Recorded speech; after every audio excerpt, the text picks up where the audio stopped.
Alright, so ayan po guys, no? Good afternoon, good morning, or good evening po sa ating mga viewers for today. And again, for today's vlog po, mag-unbox lang po tayo ng uh, Redmi Note 10 Pro. Ayan.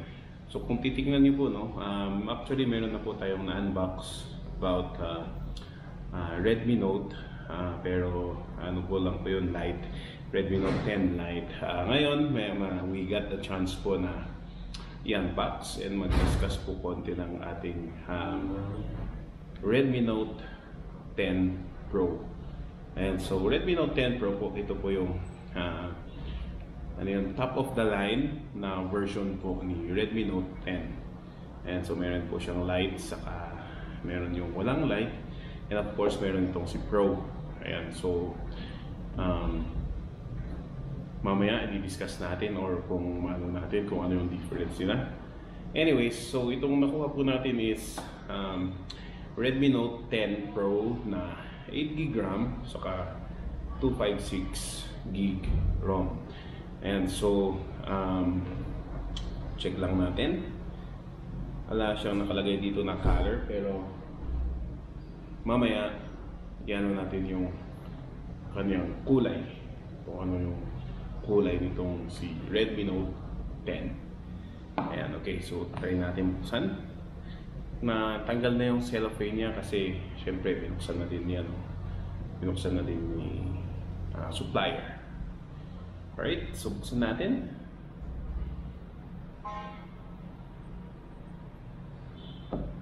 Ayan. So pagkabukas natin, no, syempre just like the ordinary package ng mga cellphones, meron siyang ganito. Ayan, so sa loob niya, syempre meron pong SIM ejector pin. Ayan, pakita lang natin dito. Ayan, SIM ejector pin. And of course, meron po siyang user manual. Ayan, information, safety information, and then quick startup. Ayan, and of course, meron po siyang free na jelly case. Okay, so moving on, iwan muna natin yan, and syempre iwan muna natin yung unit. But sa loob niya, of course, itong si Redmi Note 10 is 33 watts, ano na po siya, fast charging, 33 watts fast charging. So mga sabi naman 45 minutes is 0 to 100 of charging. Ayan, so kasunod yan is meron po tayong ito, kanyang si Type-C cable, charging cable, and data also. And of course, itong kanyang unit.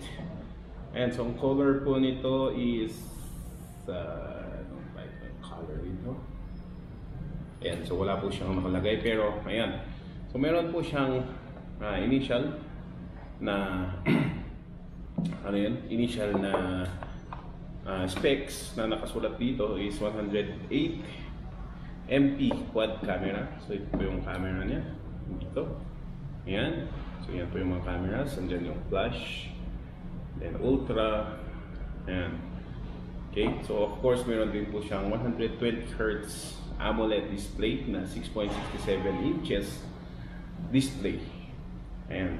And of course, yung 732G na Qualcomm Snapdragon processor. So medyo mabilis na rin po. And of course, yung battery is around 520 mAh of battery, plus yung capability of fast charging niya po na 33 watts.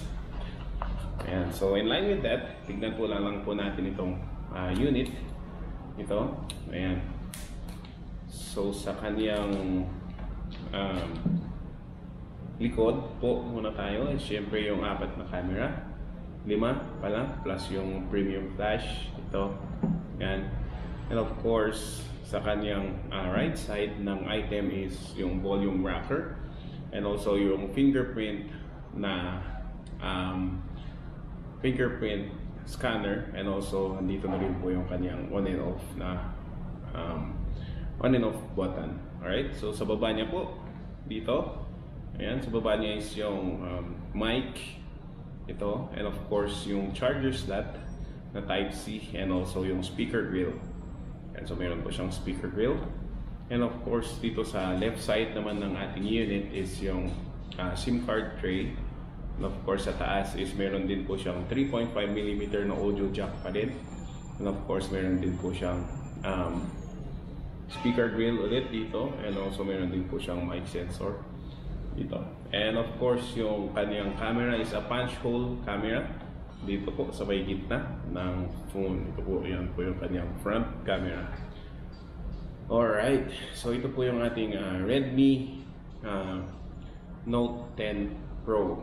Ayan, so no difference itong Pro na ito sa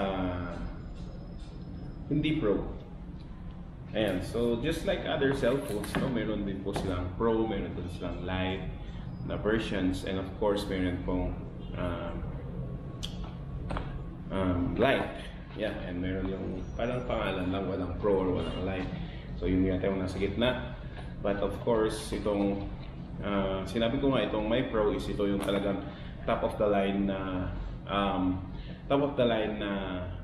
unit ng model na ito. So top of the line ibig sabihin processor pa lang okay na siya, camera pa lang okay na din siya, yung quality ng lahat ng camera niya, mapa front man yan or mapa back camera, is maganda yung quality. And of course syempre yung price niya is syempre maganda din, kasi maganda naman yun. Anyway, bala na kayo kung ano mga understanding nyo dyan sa maganda. And of course, ito pala yung color nitong nakuha natin is Onyx Gray. Ayan, so ito po yata siya, Onyx Gray. Ayan, so actually yun po yung ating quick unboxing dito sa ating Redmi Note 10 Pro. Ayan, medyo may bumili na kasi ng may nagpabili. So, i-unbox muna natin para may naroon tayong content. And ayan, so yan po yung hindi po natin kayang matest, pero kung try na lang natin si end user, tanungin sa kanya kung ano yung benefit or kung ano yung mga kagandahan or kung ano yung mga naging dito sa kay Redmi Note 10 Pro. Ayan po, no guys, so Redmi Note 10 Pro, yan po yung ating quick unboxing. And ayan, so yan po, so please sa mga bago dito, no, please don't forget to like and subscribe sa ating channel kung bagong-bago lang po kayo, bagong dating. And also sa mga bumabalik-balik sa atin na nanonood-nood ng ating content, so maraming salamat pa rin po. So ito po yung ating content for our Redmi Note 10 Pro. And so thank you guys for watching, and please don't forget to like and subscribe sa ating video. Bye guys, thank you.